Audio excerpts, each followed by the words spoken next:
Shalom Uvracha, le passage pour le Yud Aleph Nissan, le 11 Nissan.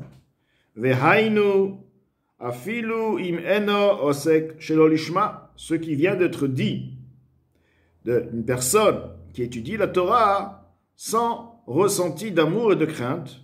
Ceci est le cas même si cette personne n'étudie pas Shelo lishma pour un intérêt mamash. C'est-à-dire que la personne n'a pas d'intérêt, étudie la Torah sans raison. C'est pas qu'il étudie la Torah pour un intérêt, pour être riche, pour gagner de l'argent, pour être un grand rave. Il étudie sans intérêt, sans motif personnel. Les choum et zepniya pour une certaine raison, un intérêt, chas de shalom. Et là, seulement quoi? Il étudie la Torah de quelle manière? Comme il est écrit dans le verset, Vatei, irata moti, leur crainte envers moi fut mitzvat anashim melumada, une éducation éduquée, c'est-à-dire une habitude. C'est-à-dire que la crainte, le passage qui nous parle donc d'une crainte qui n'est pas réelle. Pirouche, ce qui veut dire mechamat ergel shurgal mikatnuto. De par l'habitude, l'éducation qui a été donc éduquée, habituée depuis son jeune âge. Shirgilo, velimdo aviv verabo, que son père et son maître lui ont donc enseigné, lui ont appris, les Rait Hashem, qu'il faut craindre Hashem, ou les Ovdo, et le servir. Donc il sait qu'il faut craindre Hashem, il faut faire la Torah, les mitzvot, et on lui a donc bien inculqué ça dans sa neshama, et il le fait parce qu'effectivement c'est comme ça, c'est son habitude, et il a grandi comme ça.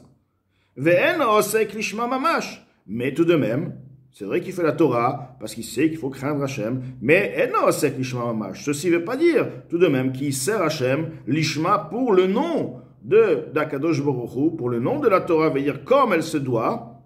Que veut dire lishma mamash? Lishma mamash, ce qui veut dire lishma pour s'attacher à Akadosh Baruch Hu.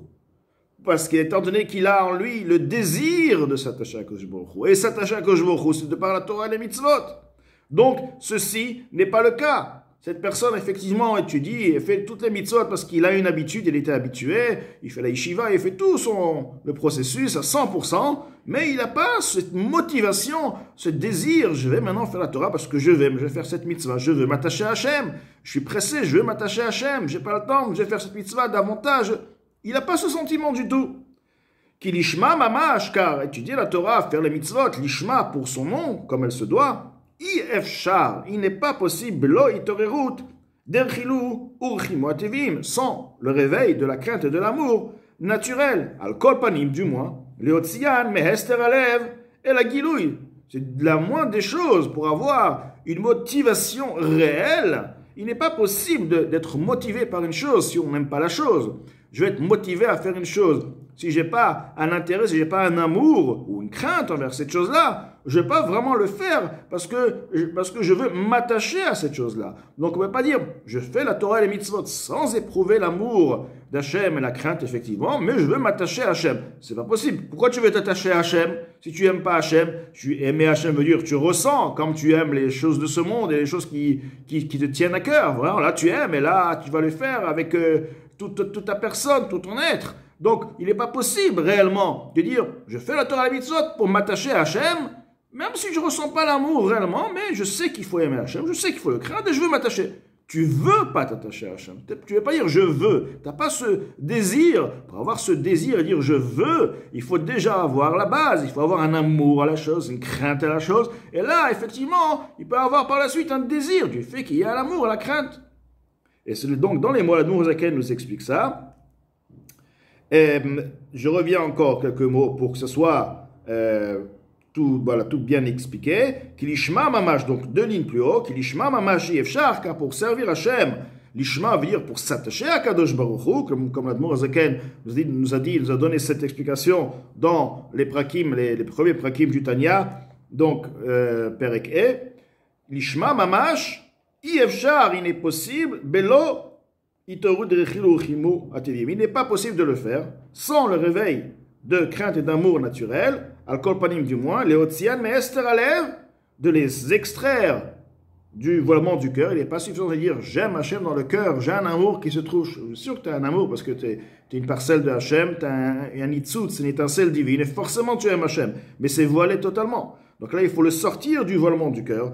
Et la guilouille à la révélation, mais moach, que ce soit révélé dans le cerveau, ressentir intellectuellement cet amour-là, metal bot libo, et l'extraire, la révélation dans les voilements de son cœur, comme on l'a dit, on a expliqué plus haut, accompagne du moins. Que de la même manière qu'une personne ne va pas faire une chose à son ami, rendre service à son ami, par exemple, pour satisfaire sa volonté.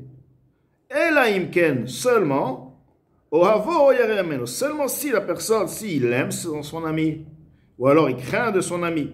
Donc là, on peut dire, il aime son ami, il craint son ami, donc il va réaliser le désir de son ami, parce qu'il aime son ami, alors il a peur, il craint.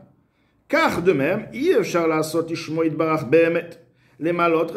n'est pas possible de réaliser la Torah et les mitzvot avec l'intention de satisfaire le désir d'Akadosh Baruch Hu. Hachem m'a demandé de faire cette mitzvah, et moi je veux satisfaire la volonté d'Akadosh Baruch Hu. Je veux réaliser la volonté d'Akadosh Baruch Hu. Il n'est pas possible de le faire bli zichron, sans le rappel, veitorerut, ha'avato ve'irato klal, et le réveil de l'amour qu'il a envers Hachem et de la crainte qu'il a envers Hachem du tout. Bemocho, dans son cerveau, marchavato, et dans sa pensée, vetalomot libo, et les dissimulations de son cœur, accompagnent au moins.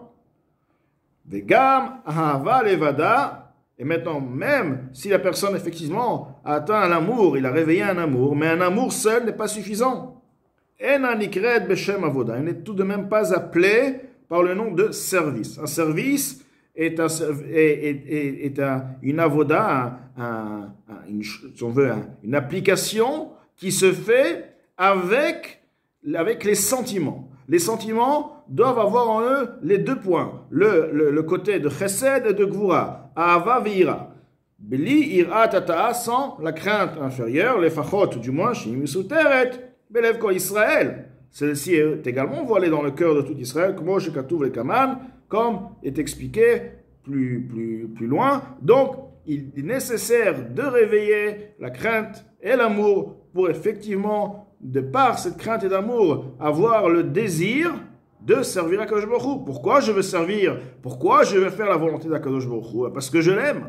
Parce que je l'aime, là oui, effectivement, parce que tu aimes, parce que je crains. Je l'aime et je le crains. Donc je veux faire la volonté d'Akadosh Baruch Hu. Donc là, effectivement, là, on peut dire que c'est la Torah Lishma. La personne va faire la Torah, va réaliser la mitzvah, va étudier la Torah parce qu'il aime et il craint Akadosh Baruch Hu. Et lorsqu'on aime, on craint quelque chose, donc on veut s'attacher à la chose. On s'attache à la chose, et du fait qu'on aime la chose, donc on va la faire. Donc ceci nous explique bien, en d'autres mots, que en cours, si on veut, que servir à Kadosh Baruch Hu, même si ce n'est pas par un intérêt pour gagner quelque chose, un intérêt propre, ceci reste tout de même, la Torah et les mitzvot ne vont pas accéder les sphirot, ils vont rester bechitzoniut, dans les aolamot, dans les niveaux extérieurs des mondes.